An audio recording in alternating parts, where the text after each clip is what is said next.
Sasa Mr. Ambal, Ndio. naam, tunaendelea hapo tulipokuwa tumeishia kwamba ilifikia hatua sasa ukawa unatumia sare zako za jeshi la polisi kwa ajili ya kufanikisha uhalifu wa uliokuwa ukifanyika. Sasa tunaweza tukaendelea hapo, ilikuwaje na huo ujasiri uliutoa wapi? Kwa sababu tunaona kama ni jambo gumu kufikia hatua hiyo, labda ulilifanya kwa ushawishi wa nani? Endelee. Asante ndugu mtangazaji. Ushawishi ulikuwa nifanya mimi na ujasiri wa kufanya matukio hayo ya kuazima sare za jeshi kwa ajili ya kuwapa wahalifu ili kuweza kukamilisha uhalifu wao ni kutokana na utegemezi wa dawa za kulevya katika mwili wangu, kwa sababu nitapoikosa ile dawa ya kulevya basi nakuwa ni mtu ambaye nina maumivu makali, sijisikii kama niko duniani, najiona kama ni mtu ambaye nina mateso makubwa sana, maumivu ya viungo vyangu, basi lazima nipate ili niweze kuwa sawa. Kwa hiyo hilo lilikuwa ni shinikizo kubwa sana na kishawishi na ujasiri wa kuweza kufanya hivyo. Na hata tukiangalia historia ya watumiaji wa dawa za kulevya, ni watu ambao huwa wanafanya matukio ambayo watu wengine wa kawaida hawawezi kuamini kwamba yule mtu anaweza kufanya lile tukio katika hadhara za watu, kwa sababu ya ule ujasiri anaoupata kufanya lile tukio, kwa sababu tu mwili wake unahitaji kupata dawa za kulevya, na dawa za kulevya huwezi ukapewa bure bila kuwa na pesa. Kwa hiyo atafanya matukio ambayo ni hatari, ambayo mtu mwingine huwezi kuwaza kama anaweza kufanya tukio kama hilo ili mradi aweze kupata pesa. Kwa hiyo na mimi nilikuwa natoa zile uniformu na wakati mwingine nashirikiana nao katika kufanya uhalifu, lakini ni kwa sababu tu ya ule utegemezi wa dawa za kulevya kwenye mwili wangu, na niweze kupata pesa katika hayo matukio, niweze kutumia hizo dawa za kulevya. Lakini katika maisha ya matumizi ya dawa za kulevya nilipitia changamoto nyingi na mateso na matatizo mengi sana katika maisha haya. Moja kati ya changamoto ambayo nilikutana nayo, ambayo mpaka leo sitoisahau kwenye maisha yangu, cha kwanza nilifukuzwa kazi.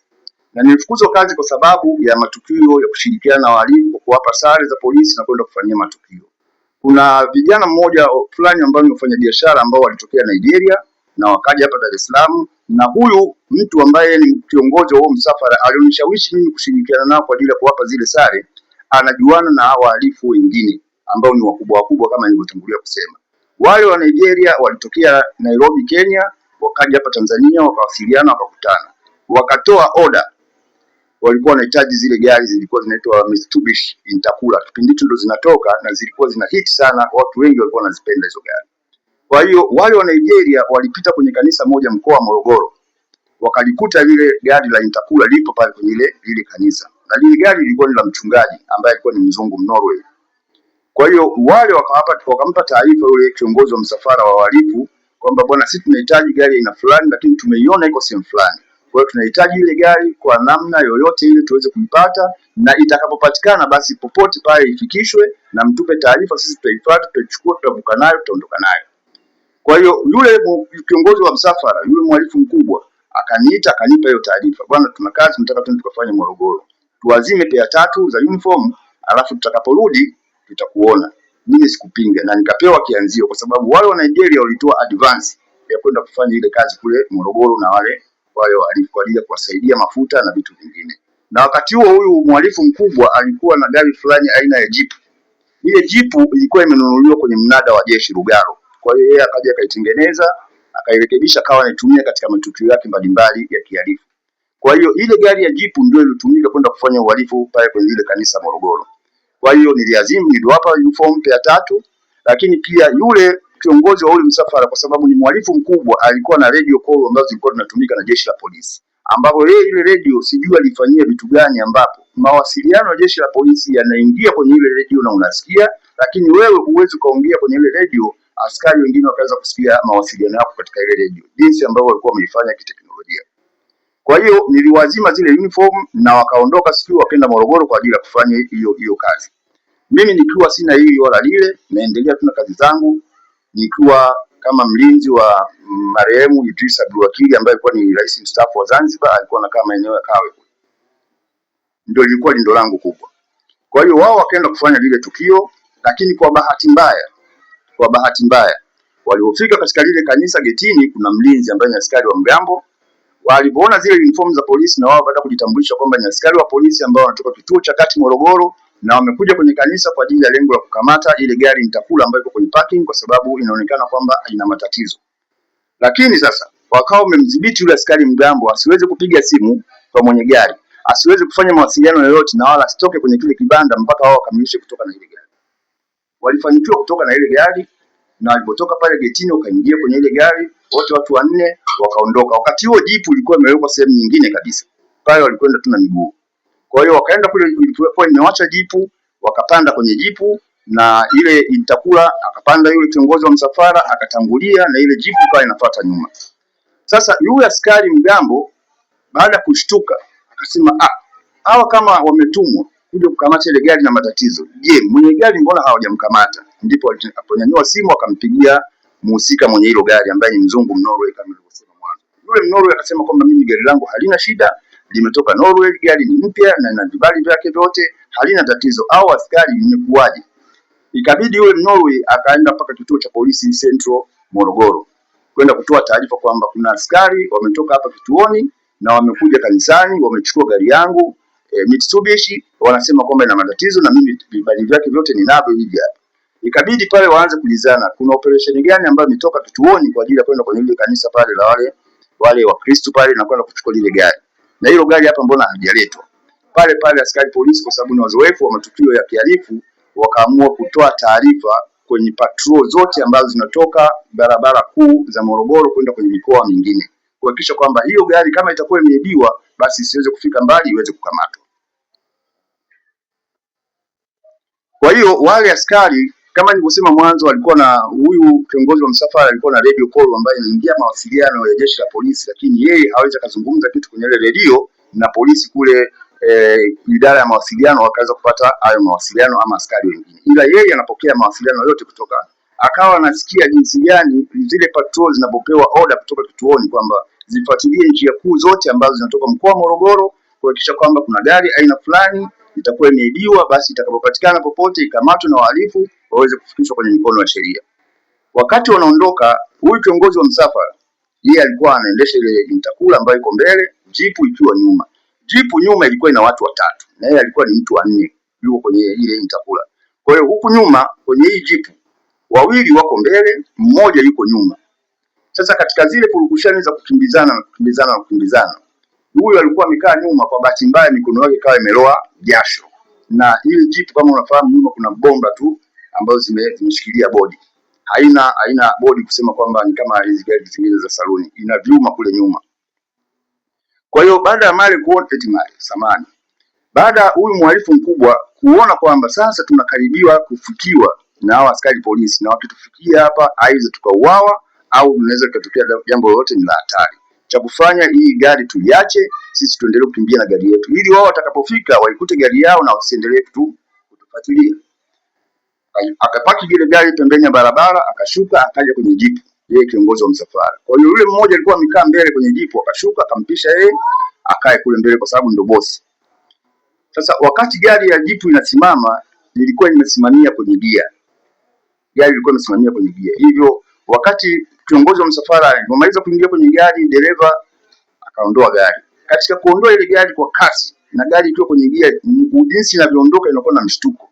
Kwa hiyo mtu alikuwa amekaa nyuma ambaye ameloa mikono yake kwenye jasho, iliteleza kwenye zile bomba na hatimaye aligonga mgongo wake kwenye bodi na akadondoka chini. Wakati huo gari iko kwenye kasi kwa sababu inaondolewa ikiwa kwenye gia.